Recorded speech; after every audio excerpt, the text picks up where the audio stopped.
It was a typical Tuesday evening, and the calm of the lake house settled around me like a soft blanket, enveloping everything in peace. The trees outside swayed gently in the breeze, their rustling leaves blending with the steady hum of crickets. I had just finished an exhausting day at the office, and was looking forward to unwinding, feeling the weariness of the week slip away with every breath of cool evening air. The lake house, nestled deep in the woods, was far removed from the city hustle, offering the solitude I often craved. It was just me, my husband Mark, and my 20-year-old stepson Ethan, who had only recently come back into our lives after a long period of estrangement. Ethan had moved in with us a few weeks ago after a rough patch between him and his father. Things were strained. Mark had tried, of course, to make him feel welcome, but it wasn't easy for either of them. Ethan had been through a lot. His mom's departure, his complicated relationship with his dad, and the sense of not quite belonging anywhere. I could tell he was still struggling to adjust. I couldn't blame him. He'd been living on his own for so long, and now, being forced to move back in with his father, especially after such a long time apart, had to feel like a huge shift. As I sat on the porch, the evening light slowly dimming and the air growing cooler, I couldn't help but reflect on how much our family had changed. I wanted to help Ethan find his place here, to make this work. I knew it wouldn't be easy. There were years of distance to bridge, and our relationship, well, it wasn't exactly what I had imagined. At times it felt like we were strangers, even though I had known him since he was a teenager. He had always been a little distant with me, keeping a wall up that I wasn't sure how to break down. Mark was inside, cooking something simple for dinner. He always tried to keep things light, but I could tell he was frustrated. He didn't know how to fix the tension between him and Ethan, and I didn't have the answers either. I had tried talking to Ethan a few times, but he was closed off, reluctant to share much. But tonight I had a feeling things might change. The evening was quiet, too quiet almost. My gaze drifted across the lake, the water reflecting the fading light of the setting sun. It was beautiful, peaceful, but there was a heaviness that lingered in the air, something I couldn't quite put my finger on. It wasn't just the quiet of the evening, or the stillness of the water. It was a shift in the atmosphere. Something felt off. I couldn't shake the feeling that tonight something was going to happen. There was an unease in the air that seemed to echo through the trees, stirring up a tension I hadn't anticipated. I glanced inside to see Ethan sitting on the couch, staring out the window, his posture tense. He didn't seem to notice me watching him. His face was unreadable, but there was something in his eyes, something that made my heart ache. I knew he was struggling, but I didn't know how to reach him. How could I? I wasn't his mother, after all. I wasn't sure what kind of relationship we had, or where it was heading. But in that moment, watching him in the dim light of the house, I realized that maybe I was more worried about him than I had thought. His presence, though quiet and reserved, seemed to fill the space around us, and I couldn't deny that the tension between us had only grown since he arrived. A soft knock on my bedroom door broke my thoughts. Startled, I stood up, smoothing down my cardigan. Mark was in the kitchen, so it could only be Ethan. I hesitated for a moment before walking over to the door. There was something in the way he had knocked, a subtle hesitation, that made me wonder if he needed something more than just a casual conversation. When I opened the door, Ethan was standing there, his usual guarded expression in place. But his eyes, they were different tonight. They weren't the same cold, distant eyes I had seen the past few weeks. Instead, they were warm, uncertain. It was as though he was looking for something, though I wasn't sure what. "Can I talk to you for a minute?" His voice was soft, almost hesitant. He wasn't used to asking for help, I could tell. I nodded, stepping aside to let him in. I wasn't sure what he wanted to say, but I had a feeling the conversation we were about to have was going to change everything. As I closed the door behind Ethan, I motioned for him to sit on the edge of the bed. The room was dim, lit only by the soft glow of a bedside lamp, the shadows of the trees outside shifting in the breeze. The quiet of the house seemed to settle around us, and yet there was a palpable tension in the air. Ethan looked uneasy, his hands fidgeting with the hem of his shirt, his gaze darting between the floor and my face. I could feel his discomfort, and it made my heart ache. We had barely spoken since he'd moved in, at least not about anything meaningful. He'd kept to himself mostly, either holed up in his room or out by the lake, his silence almost as thick as the air between us. I had tried to reach out to him, to make him feel at home, but it was like I was talking to a brick wall. He never seemed to respond, always giving short, guarded answers when I asked him how he was doing or if he needed anything. Tonight, though, was different. I could see it in his eyes. Something was bothering him. Something he couldn't carry on pretending wasn't there.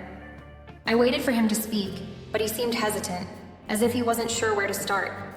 It wasn't like him to be so open, and I could tell it made him uncomfortable.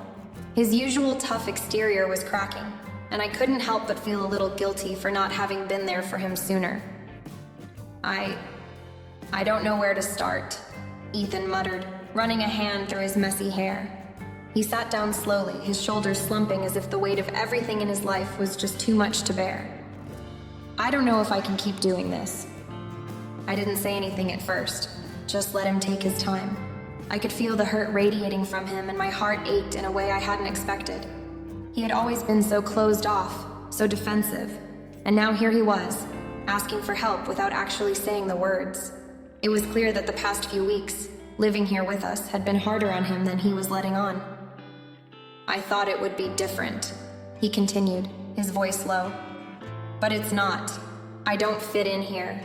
Not really. And I don't know how to be here with you and Dad.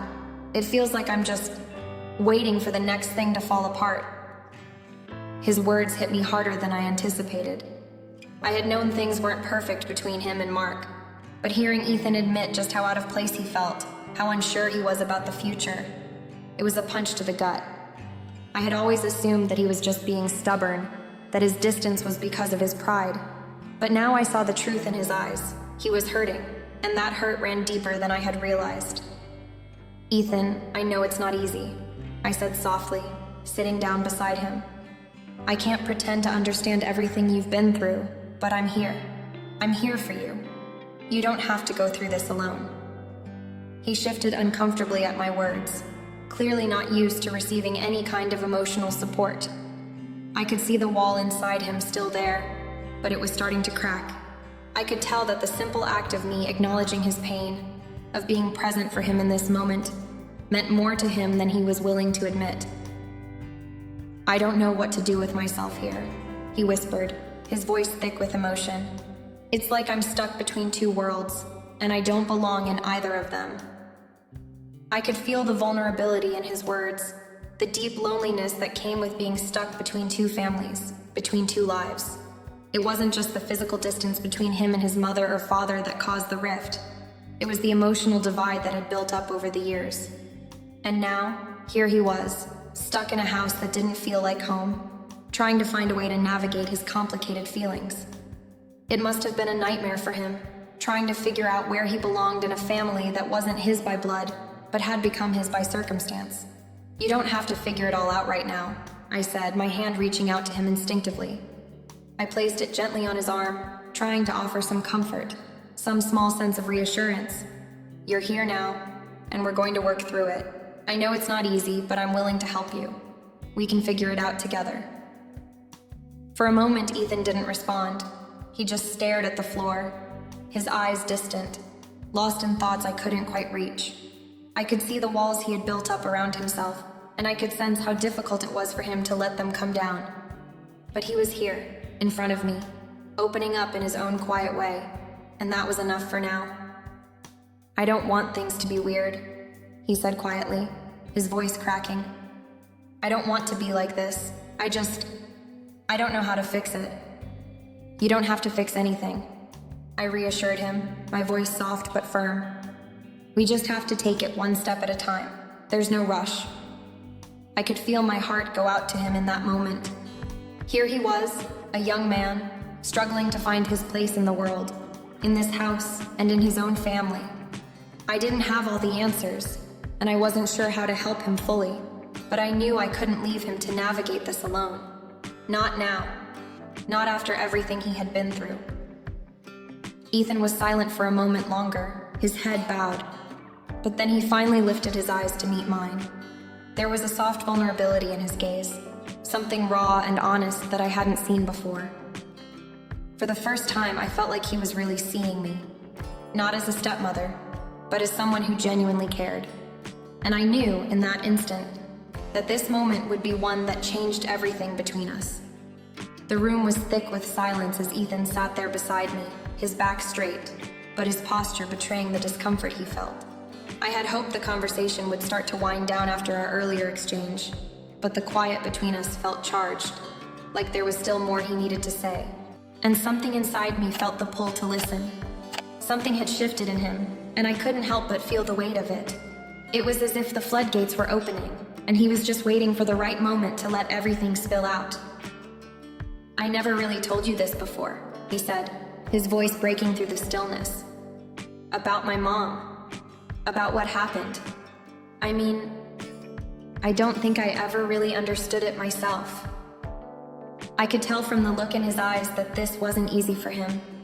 His words hung in the air, and I could feel the walls between us start to crumble. His voice was quieter now, more vulnerable, and for the first time, I realized just how much of a stranger I had been to him, even as his stepmother. "Ethan, you don't have to share anything you're not ready to," I said, my voice softer than I intended.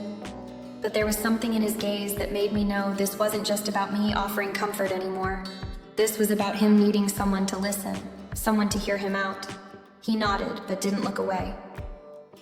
"My mom left when I was little," he said quietly, his eyes fixed on his hands, which fidgeted restlessly. I didn't get it then, but as I grew older I started to understand more, the way she just disappeared. I thought maybe if I tried harder she'd come back. I kept thinking it was my fault. Maybe I wasn't good enough, or maybe she didn't want me anymore. I felt a sharp pang in my chest, the kind of ache that comes when you realize how deeply someone's pain runs, how long they've carried it. I wanted to say something comforting, to tell him that it wasn't his fault, but the words felt hollow, inadequate in the face of his grief. "I was always angry," Ethan continued, his voice barely above a whisper now. "I mean, she just left. And Dad, he wasn't exactly the best at dealing with it. He didn't talk to me about it, not until way later. And by then I was already so used to being alone that I didn't care." I sat there, just listening, and tried to imagine what it had been like for him as a kid, feeling abandoned and unwanted, as if no one was there to explain the world to him. It wasn't hard to understand why he'd built up the walls he had. When someone you loved leaves without explanation, it changes everything. It makes you question your worth, your place in the world. "And then there's you," he added, the words coming out in a rush. "I don't know. I guess I didn't expect things to be like this. I didn't expect you to be here, you know? I didn't expect to feel like this, like maybe I can trust you even though it's still weird." The mention of me caught me off guard, and I felt a wave of emotion I hadn't expected. Ethan, who had been so distant, so guarded, was now letting me into a part of his world I had never seen. It was a side of him that was raw and open, and it made my heart ache. I wasn't his mother. I wasn't even someone he'd ever wanted to bond with, and yet here we were, sharing something that felt deeper than I ever could have anticipated. "You don't have to trust me, Ethan," I said softly, the words coming from a place I didn't know I had. "But you do have me. I'm here. I don't expect anything from you. I just want you to know that." I felt his eyes on me then, and for a brief moment, everything else fell away. The awkwardness, the distance, the confusion. It was just us, in that quiet space, and I could see that he was letting go of some of the anger, the guilt, the weight he had carried for so long. It wasn't much, but it was something. "I just don't want to screw this up," he said finally, his voice low but clear. "I don't want to mess things up with Dad, and I don't want to screw this up with you either. He stopped, looking away. "I don't know how to fix everything." There was a tremor in his voice now, and I could see that he was on the edge, not sure whether to give in to the emotion building up inside him. For a moment I wondered if he would cry, or if he'd pull back again, retreat into the shell he'd spent so much time constructing. But he didn't. Instead, he let out a shaky breath, a hint of a smile tugging at his lips. "You don't have to fix everything," I said, reaching out and resting my hand gently on his. Sometimes, all we can do is take things one step at a time. And just like that, in the space of a few quiet words, something between us shifted. I wasn't sure what it meant, whether it was the start of something new or just a fleeting moment of connection, but for the first time since he moved in, I felt like Ethan wasn't just my husband's son, or some stranger I was trying to understand. He was someone real, someone who had been through more than I could ever know, and yet here we were, in this fragile, fleeting moment, finding some kind of understanding in the quiet between us. We sat there in silence for a while after that, and I could feel the tension lifting, little by little. It wasn't gone entirely, but it was a start. Ethan wasn't ready to let me into all of his secrets, and maybe I wasn't ready to understand everything about him either. But in that moment, I knew we had crossed a line. Maybe not the biggest line, but a line nonetheless. And for the first time, I didn't feel like I was fighting to hold things together. I felt like we were finally starting to understand each other. The morning light filtered through the heavy curtains of our bedroom, casting soft shadows on the walls. I was up early, as usual, making coffee in the kitchen and trying to prepare myself for another busy day. The house was quiet, and for the first time in a long while, I didn't feel the familiar weight of tension in the air. Ethan was still in his room, and Mark had already left for work. Everything seemed normal. Yet, something in me felt different, unsettled almost. As I set the table for breakfast, I noticed the subtle shift in the way Ethan was moving around the house. He wasn't his usual withdrawn self. There was something different in the way he carried himself, as if he had shed some of the weight that had been pressing down on him for weeks. When I entered the dining room, he was already sitting at the table, scrolling through his phone. Normally, he would have been hunched over, staring at the floor, his energy distant and withdrawn. But this time, his shoulders were a little straighter, and when I walked in, he looked up and gave me a small, almost shy smile. "Morning, Sarah," he said, his voice a little more relaxed than usual. It wasn't much, but the change was enough for me to notice. I could feel my heart rate increase slightly, not in a bad way, but in a way I couldn't quite explain. There was something softening in him, something that hadn't been there before. And the strange thing was, I wasn't just relieved to see it, I was drawn to it. It was like watching a closed door crack open just a little bit, and I felt the pull to step closer, to see what was behind it. I smiled back, trying to hide the unease I felt stirring in my chest. "Morning, Ethan. How'd you sleep?" "Good, actually," he replied, taking a sip of his coffee. His tone was less guarded, more open. "Better than I thought I would." That was something, wasn't it? It was small, but significant. For the first time since he moved in, he didn't seem to be carrying the weight of 1,000 unspoken thoughts on his shoulders. Maybe it was just the fact that we'd talked the night before, or maybe it was the calming effect of the house and the peace that seemed to linger in the morning air. Whatever it was, the distance that had been there before, that invisible wall between us, seemed to have lowered just a bit. As we ate breakfast, the conversation was casual, nothing too deep, just the usual small talk about work, the weather, and random things that didn't matter much. But there was an underlying current to it, an unspoken acknowledgement that something between us had shifted. When I passed him the salt, our fingers brushed, and I felt a spark, nothing too intense, but enough to send a shiver down my spine. I quickly pulled my hand back, but the moment lingered in the air between us. I could see it in Ethan's eyes too, a flicker of something that I hadn't noticed before. He was still quiet, still the same Ethan in many ways, but there was a warmth in him that hadn't been there before. It made me nervous, not because I was scared, but because it was unfamiliar. I had spent so many years keeping a comfortable distance from him, maintaining the role of the stepmother who was kind but not too close, supportive but not involved. And now, with every small change in his behavior, it felt like I was walking a fine line, and I wasn't sure where it was leading. We didn't talk much after breakfast. I went about my routine, getting ready for the day, and Ethan did the same. But as we moved through the house, I couldn't shake the feeling that something between us was evolving, something that neither of us could control. When he said goodbye as he left for his part-time job, I noticed that his gaze lingered just a little longer than usual. His eyes met mine, and for a brief moment, It was as if he was seeing me in a new light, as if he were trying to figure me out in a way he hadn't before. And I too was looking at him differently. I was trying to understand who he was now, who he was becoming. As I stood in the doorway watching him walk to his car, I realized that I was no longer just his stepmother. I was someone who was in some strange way connected to him, not just because of Mark, but because of this growing understanding, this shift in our relationship that had started the night before. What was it? I wasn't sure, but I felt it. And the more I thought about it, the more I couldn't shake the feeling that things were about to get even more complicated between us. The boundaries I'd carefully kept in place for so long now felt thinner, like a fragile line drawn in the sand, and the tide was slowly creeping closer. But for now, I pushed those thoughts aside. Ethan was doing better, and that was a step in the right direction, right? We were making progress. Yet the tension in the air, the shift in our dynamic remained. It wasn't something I could ignore, no matter how hard I tried. And the thought of it made my chest tighten. A mix of fear and something else. Something I couldn't quite name but knew was growing with every passing day. Over the next few days, I found myself noticing more and more of those subtle changes in Ethan. At first, it was small things. His willingness to help with chores, his conversations becoming slightly longer, his smiles no longer forced or hesitant. He wasn't pulling away as much, and when we did talk, there was a sense of ease that hadn't been there before.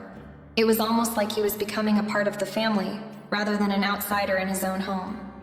But the shift wasn't just in him. I started to feel it too, something I couldn't shake, no matter how hard I tried. The tension between us was becoming palpable, though neither of us acknowledged it aloud. It was in the way his gaze lingered on me just a moment too long when we spoke, in the way his shoulders would tense slightly when I entered the room, as if he was trying to anticipate my next move. I couldn't help but notice the physical closeness that was growing between us. Small, insignificant touches that lingered longer than they should, and moments when our eyes met, only to quickly look away, both of us knowing that something unspoken was hanging in the air. One night, we were both sitting in the living room after dinner, watching a movie together. Mark was out with friends, and the house felt quieter than usual. Ethan had stretched out on the couch, his legs across the cushions, while I sat at the other end, my feet tucked underneath me. At some point, we both reached for the remote at the same time, our fingers brushing against each other. It wasn't a big deal, but I felt my heart skip a beat. I quickly pulled my hand back, acting like it didn't affect me, but it did. It wasn't just the touch, it was the way it felt. There was an intensity in that simple contact that lingered, a strange electricity in the air that neither of us could ignore. And as I glanced over at him, I saw him looking at me with that same unreadable expression. His face was calm, but there was something in his eyes that made my stomach tighten. It was like he was silently acknowledging the same thing I was, but neither of us wanted to name it.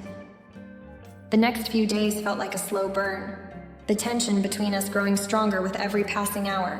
We'd be in the kitchen together, and I'd notice the way he moved slightly closer when I reached for something, as if he were trying to be near me without actually saying so. Or how, when he spoke to me, his voice would soften, like he was choosing his words more carefully. I could feel the space between us getting smaller, and I didn't know how to handle it. It was both thrilling and terrifying at the same time, this new dynamic between us. I wanted to believe that it was all in my head, that I was overthinking it, but deep down, I knew it wasn't. Ethan's behavior had changed, and so had mine. We were no longer just stepmother and stepson. We were two people caught in a tension neither of us fully understood.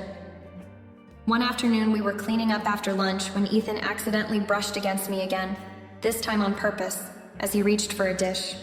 He didn't pull away immediately, and for a brief moment, our faces were so close that I could feel the warmth of his breath on my skin. I froze, my heart racing, unsure of what to do. Ethan seemed to hesitate too. His eyes locked with mine, and I could feel the weight of the moment. But before I could say anything, he quickly moved back, clearing his throat awkwardly. The tension lingered, hanging in the air between us like a heavy fog that neither of us could see through. I told myself it was nothing, just an accident, but I couldn't deny what I was feeling. I was growing more aware of Ethan in ways I hadn't been before. His presence, his mannerisms, the way he seemed to be opening up to me in ways I didn't know how to handle. I was drawn to him, and that scared me. The lines between us were blurring, and I wasn't sure how to stop it. How to stop myself from wanting him, even though I knew it was wrong. The more I thought about it, the more I realized I couldn't keep pretending. This wasn't just about helping Ethan adjust or being a supportive stepmother. This was something else entirely. And the more I resisted it, the stronger the pull seemed to become. I could feel myself slipping, unable to control the growing attraction between us. I wanted to stay calm, to keep the boundaries I had set, but with every passing day, it was becoming harder and harder to ignore the tension that was building between us. Every touch, every look, every moment we shared seemed to bring us closer, and I couldn't stop it. But neither could Ethan. I saw the way he looked at me when he thought I wasn't paying attention. There was something in his eyes, a hunger I couldn't quite place. And in those moments, I knew that whatever this was between us, it was only going to get more complicated from here. One evening after dinner, Ethan and I found ourselves on the porch overlooking the lake. The sun had just dipped below the horizon, casting a soft golden glow across the water.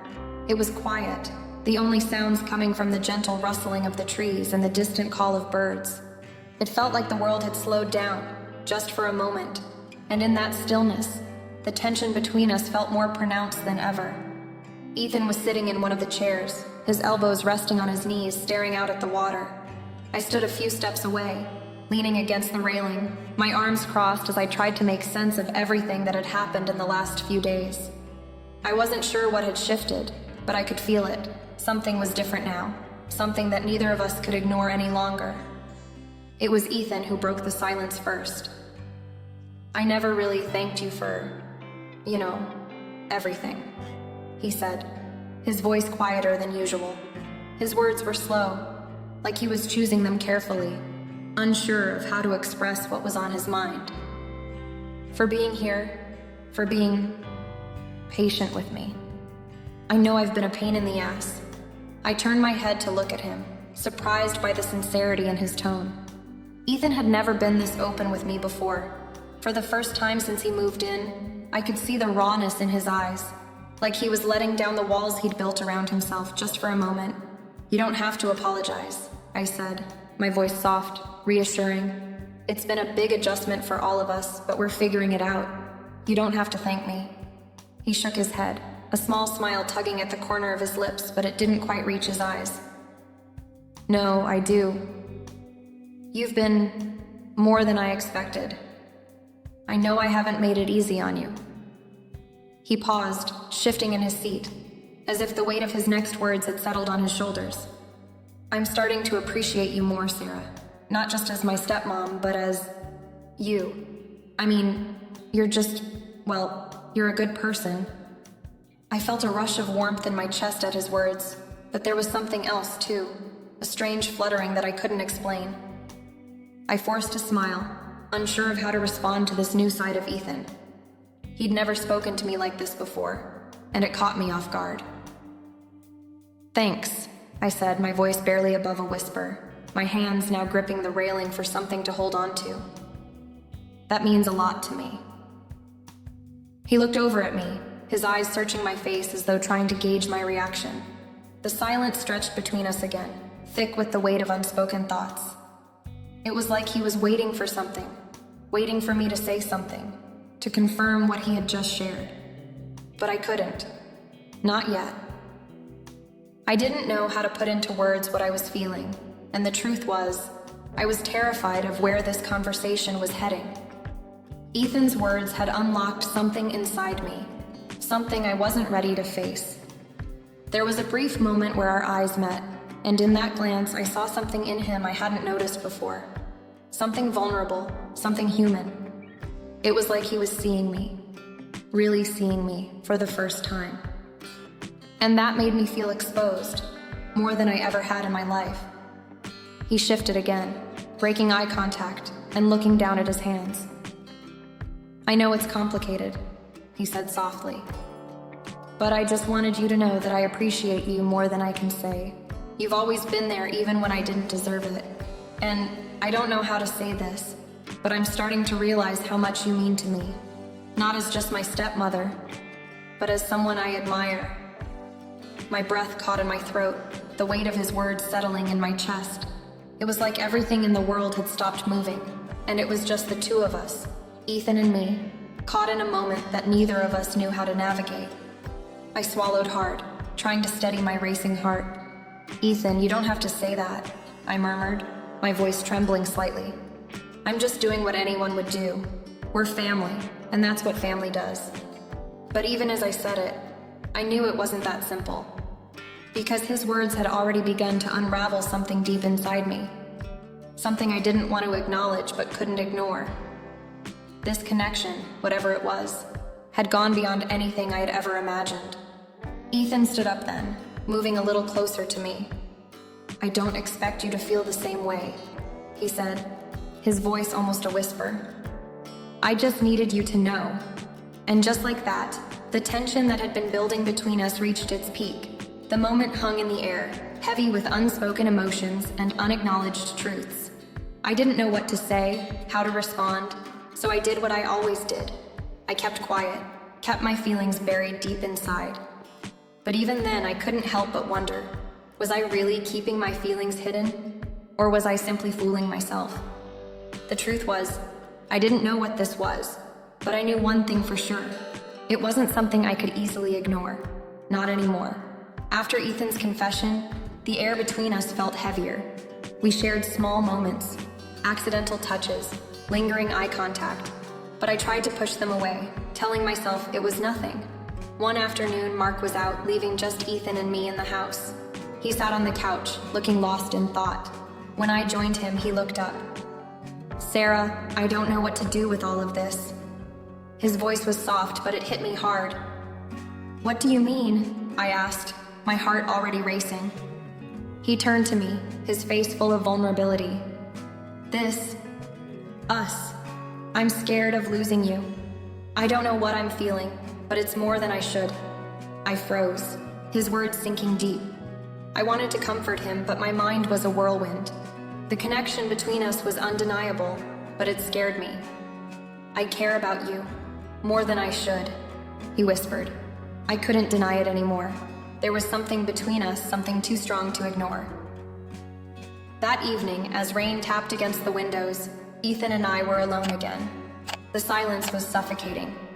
Finally, he broke it. "Sarah, I have to be honest. I'm falling for you, not just as my stepmother, but as a woman. And I know it's wrong, but I can't stop how I feel." His words hit me like a punch to the gut. My heart raced, my mind scrambled for a response, but there was nothing. The truth hung between us, and I realized I couldn't ignore it any longer.